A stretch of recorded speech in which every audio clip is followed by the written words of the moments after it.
Welcome to Tossing Grenade the Windmills.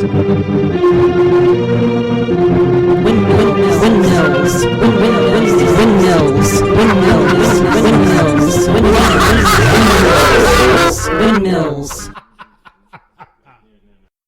Chapter 8.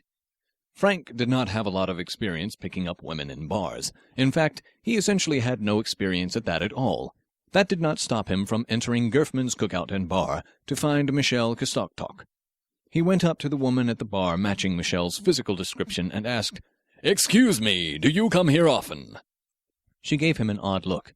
She seemed disgusted and mildly interested at the same time. "Have I seen you somewhere before?" He shook his head. "Not that I know of. I take it then that you come here often."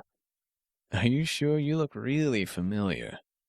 It was interesting because he was rather certain that the book had said these kinds of questions were to be avoided unless one had a great deal of practice. Most females saw through pickup lines.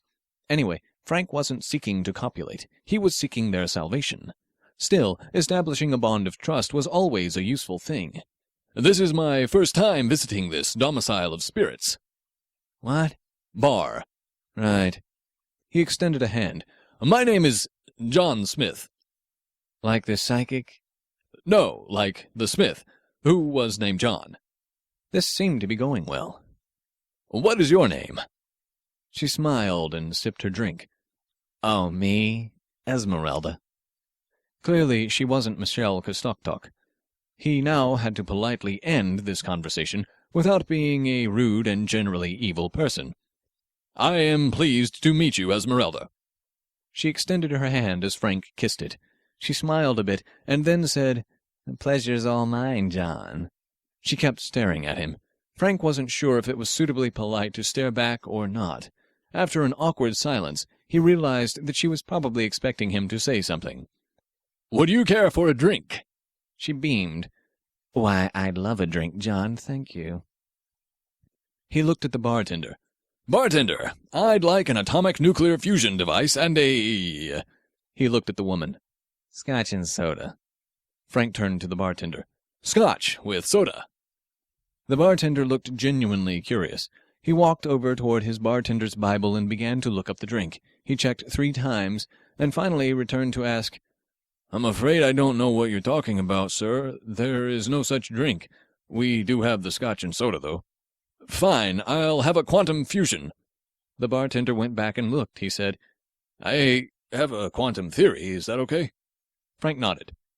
It was at this point that Michelle walked in.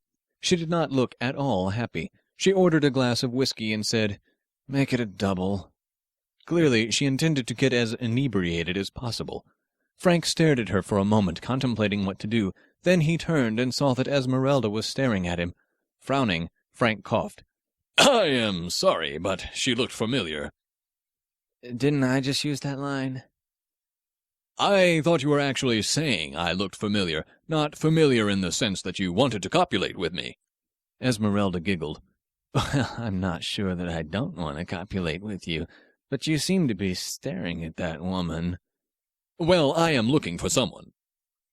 "How do you know I'm not the one you're looking for?" Frank thought about the truth for a moment and still decided that low-key was better. "You might be. You are very physically attractive. However, you are also a fan of Bloody Mary." He had no idea if this was true or not, but that seemed to be what the book said to say.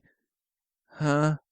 Frank was about to tell her some traumatic story about how a Bloody Mary had killed his father, when he just decided to be honest. "No offense, but I need to talk to that girl over there."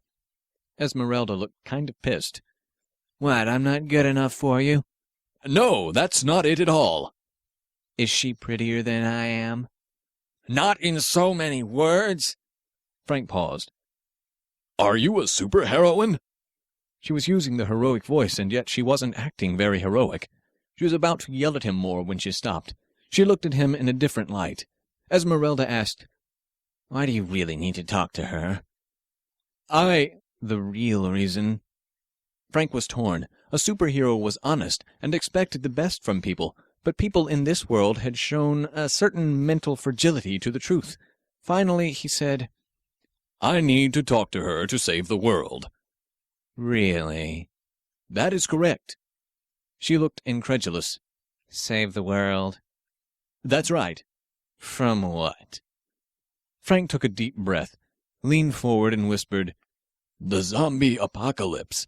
I believe she has information I vitally need to know. Really? She got a sly grin on her face. Well, before you ask her, I need to show you something outside. Okay.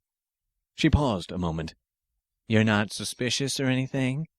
Frank said, No. Should I be?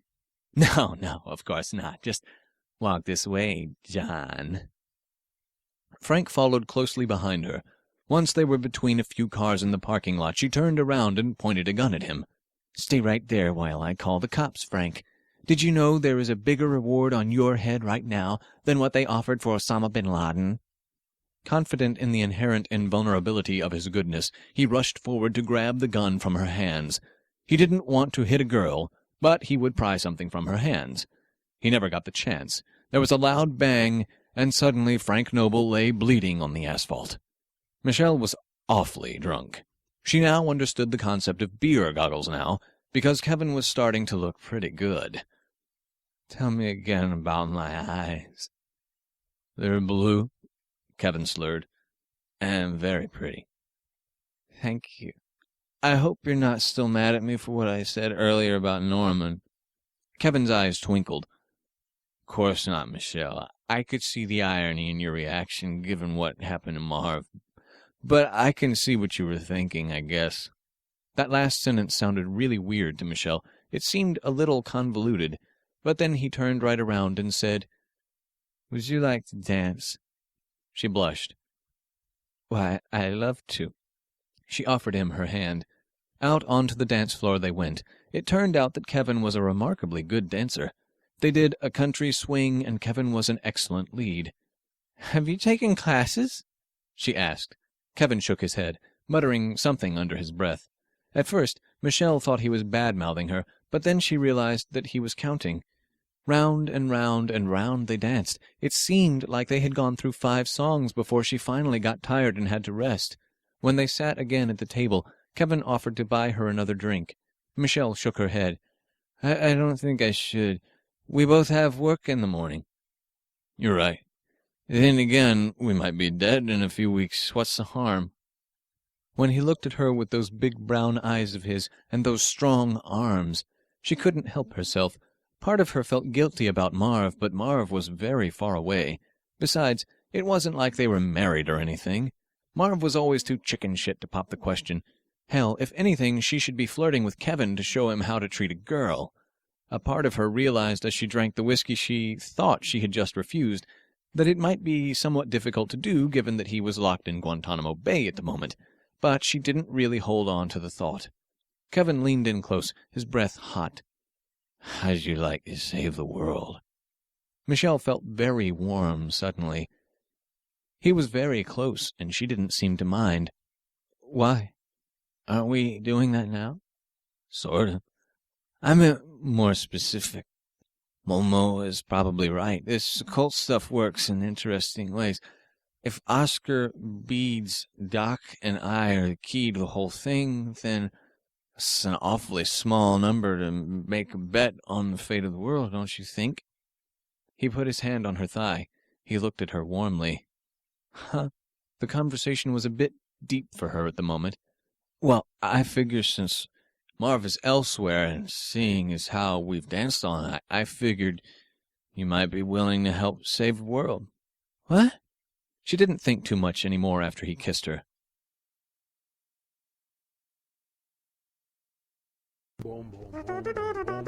This has been the Tossing Grenades at Windmills podcast. I'm Thomas Ricks. Music by Melanie Ricks. Voices by Skip Huffman and Josie Bergen-Lawson.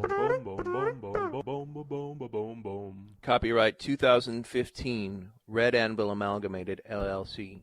All products available on Amazon.com and other markets. To fight the forces of evil!